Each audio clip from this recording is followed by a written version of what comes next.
போகரால் உருவாக்கப்பட்ட நவபாசான முருகன் சிலையை பற்றி குருநாதர் பல இடங்களிலே விளக்கங்கள் கொடுத்திருக்கின்றார்கள். இதிலேயே சில நுணுக்கமான நிலைகளை நாம் தெரிந்து கொள்வதற்காக உணர்த்துகின்றார்.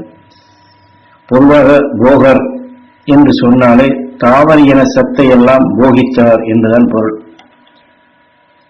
போகர் இந்த சக்தி பெற்றாலும் ஆதியிலே பல லட்சம் ஆண்டுகளுக்கு முன் வந்த அகசியன் அவனும் இயற்கையுடைய சக்திகளை மோகித்து அந்த உணர்வின் ஆற்றலை எல்லாம் போகித்து அந்த உணர்வின் சக்தியை அணுவாக அவனும் தனக்குள் மாற்றினான்.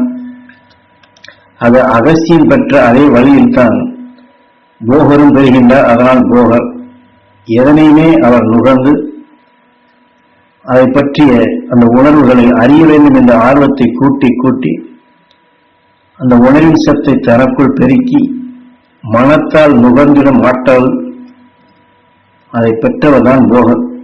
என்றால் எதையுமே ஒரு தாவரின சத்தாக இருந்தால், ஒரு பச்சிலையாக இருந்தாலும் ஒரு நாள் முழுமைக்கும் அதையே தியானித்து அதற்குள் இருக்கக்கூடிய சக்திகளை அதை நுகர்ந்தறியும் அத்தகைய ஆற்றல் பெற்றவர் தான் அவர். அப்படி உருவாக்கி அவர் கொண்டு வந்ததுதான் முருகனுடைய சிலை. நவக்கோள்கள் இந்த பிரபஞ்சத்தை சேர்ந்த அவைகள் வெளிப்படுத்தக்கூடிய உணர்வுகள் பூமியிலே தனித்தனி நிலைகளாக அது விளையப்படும் பொழுது பாசான கல்களாக உருவாகின்றது, விளைகின்றது. அந்த பாசான கற்களாக விளைந்ததைத்தான் தனித்து எழுத்து அந்த ஒவ்வொரு கோளின் உண்மையை அறிந்து அந்த சத்தின் தன்மை கொண்டு ஒரு சிலையை உருவாக்கி அதே சமயத்தில் 27 நட்சத்திரங்களும் ஒன்றுக்கொன்று மோதி அது மின்னல்களாக ஒளி கற்றைகளாக ஒளி வீசுகின்றது, வைரக் கல்களாக விளைகின்றது. அதையும் இந்த நவபாசானத்திற்குள் இணைக்கின்றார். இந்த உணர்வின் சத்து எந்தெந்த குணங்களில் எந்தெந்த அடிப்படையில் அந்த கோள்களின் சத்து எந்தெந்த அளவுகோல் இருக்கிறது என்ற நிலையையும் உணர்ந்து அதையும் இந்த நவபாசானத்திற்குள் பாய்ச்சுகின்றார். இன்னொரு முக்கியமான விஷயம் என்னவென்றால், புழுவிலிருந்து மனிதனாக வந்த நிலையில் மனிதர்கள் நாம் பலவிதமான உணர்வுகளை பலவிதமான உணவுகளை அதையெல்லாம் நுகர்ந்து உட்கொண்டு அதன் உணர்வு கொண்டு அதற்கு தக்க எண்ணங்கள் தாவரின சக்தியின் தன்மைதான் அதை புசித்த நிலைகள் தான் நமக்குள் எண்ணங்களாக உருவாகின்றது. அதிலே தான் வளர்ச்சியும் பெறுகின்றோம் என்ற இந்த உண்மையை போகர் உணர்ந்தவர். அது ஒவ்வொரு தாவர இன சத்தின் தன்மையும் இப்படி மனிதனை வளர்ச்சி பெற மனிதனை உருவாக்க காரணமாக இருந்த அந்த நஞ்சை வெல்லக்கூடிய நஞ்சை வென்றிட்ட அந்த உணர்வின் சத்துகள் அது தாவர இனங்களிலே உண்டு.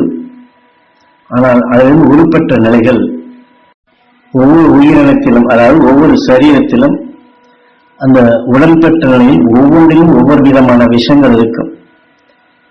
ஆனால் வளர்ச்சியின் தன்மை நாம் வரும்பொழுது அந்த விஷயங்களை எல்லாம் மாற்றி மாற்றி மாற்றி அதிலே வடிகட்டக்கூடிய நிலைகளாக அந்த விஷயத்தையே குறைத்திடும் நிலையாக வளர்ச்சிக்கு வரும்பொழுதுதான் மனிதனாக உருவாக்குகிறது என்பதை உணர்ந்து போகர் மனிதனுக்கு, அதாவது மனிதனுடைய வளர்ச்சிக்கு மூலமாக இருந்த அந்த விஷயத்தை வென்றிடும் தாவர இன சத்தின் தன்மைகளை இந்த சிலையில் சாரணியாக ஏற்றுகின்றார். அதாவது 9 கோள்கள், 27 நட்சத்திரங்களுடைய சத்து, பல கோடி தாவர இன சத்து, இதையெல்லாம் சேர்த்துத்தான் இந்த சிலையை உருவாக்குகின்றார். அக்காலங்களில், அதாவது அகசியம் வாழ்ந்த காலங்களில் விஷ ஜந்துகளோ மிருகங்களோ மற்ற இது போன்ற உயிரினங்கள் எல்லாமே தன்னுடைய மோப்பத்தால் தான் அறிந்து வரும். ஆனால் இதே போன்றுதான் இப்படி வரக்கூடிய இந்த மிருகங்களையும் அது தங்களை தாக்கிவிடும் என்பதற்காக அகசியனுடைய அத்தாய் தந்தையர்கள் இந்த உயிரினங்களிலிருந்து தங்களை காத்துக் கொள்வதற்காக பலவிதமான மூலிகைகளையும் பச்சிலைகளையும் இவர்கள் அதை நுகர்ந்து புலனறிவால் அறிந்து கொண்டு அந்த உயிரினங்களுக்கு எதிர்மறையான இத்தகைய தாவரின சக்திகளை அவர்கள் உடலில் அரைத்து பூசியும் அணிகலன்களாக அணிந்து கொண்டும் படுத்திருக்கும் பகுதிகளிலே இதை பரப்பி வைத்து விடுகின்றார்கள். அந்த மோப்பத்தால் வரக்கூடிய மிருகங்களோ உயிரினங்களோ இந்த மனத்தை அவைகள் நுகர்ந்த பின் அவைகளுக்கு இது எதிர்மறையாகின்றது, பயந்து விலகி அப்பால் சென்று விடுகின்றது, இவர்கள் காக்கப்படுகின்றார்கள். இத்தகைய மனங்களைத்தான் அவர்கள் தொடர்ச்சியாக இவர்களும் நுகர சந்தர்ப்பத்தில் அங்கே கருவுருங்களை வரும்பொழுது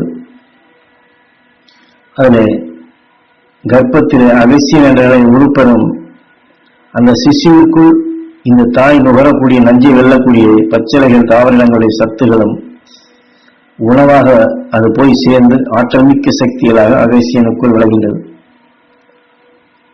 அதே போல 27 நட்சத்திரங்களும் மிக மிக நஞ்சின் தன்மை வாய்ந்ததுதான்.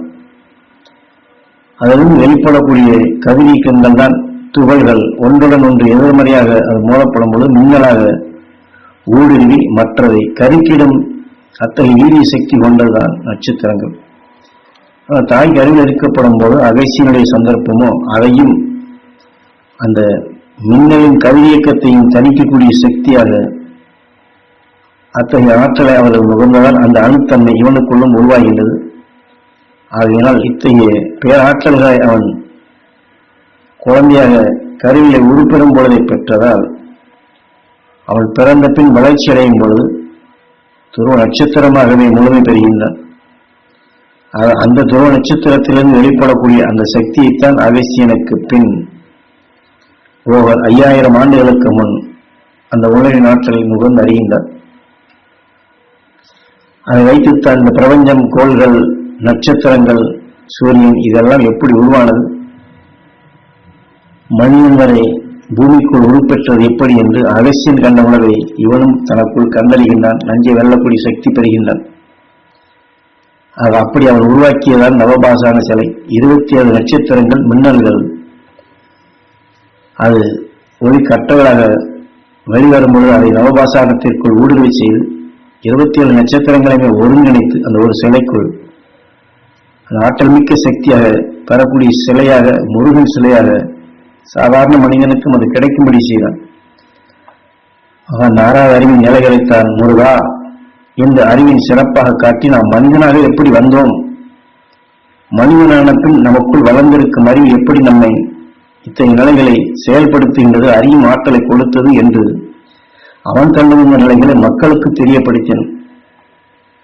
அங்கு ஒவ்வொரு பகுதி மக்களும் இந்த உணர்வுகளை, இந்த ஆற்றலை எப்படி பெறுகின்றார்கள்,